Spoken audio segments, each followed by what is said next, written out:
नमस्कार दोस्तों, क्या आपने कभी सोचा है कि हमारे समाज में दहेज प्रथा क्यों है या क्यों थी? क्या यह प्रथा कभी वरदान थी जो आज अभिशाप बन गई? सोचने वाली बात है कि हमारे समाज में यह दहेज प्रथा क्यों शुरू हुई होगी। आखिर कुछ तो कारण रहा होगा। चलिए, मैं इस संबंध में अपना विचार या सोच आप लोगों के साथ शेयर करता हूँ कि आखिर यह प्रथा क्यों शुरू हुई होगी। मेरे विचार से प्राचीन काल में दहेज प्रथा में कोई डिमांड या मांग नहीं था। लड़की पक्ष वाले अपनी हैसियत के हिसाब से लड़की को विदाई के समय दान करते थे।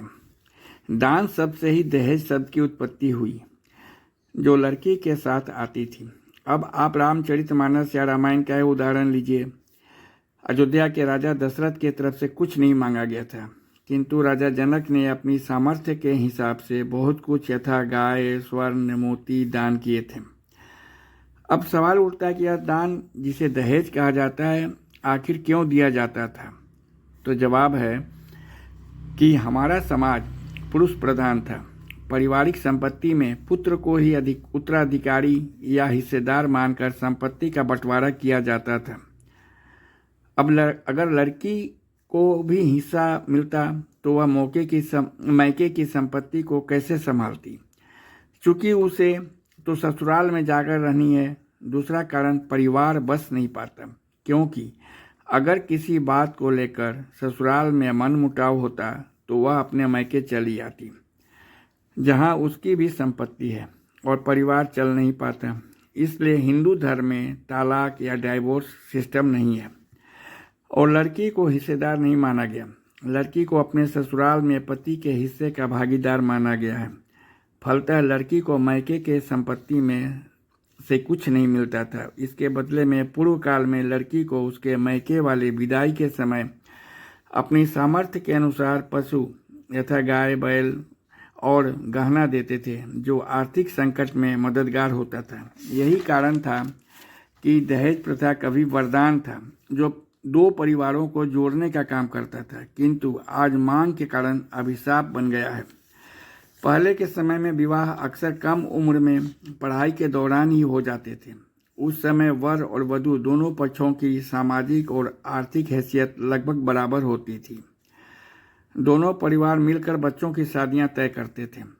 चूंकि दोनों पक्ष की आर्थिक स्थिति बराबर की होती थी, अतः वहां मांग तो छोड़िए, लड़की देखने तक नहीं जाते थे। लड़की पक्ष अपनी सामर्थ्य के अनुसार दहेज या उपहार देते थे।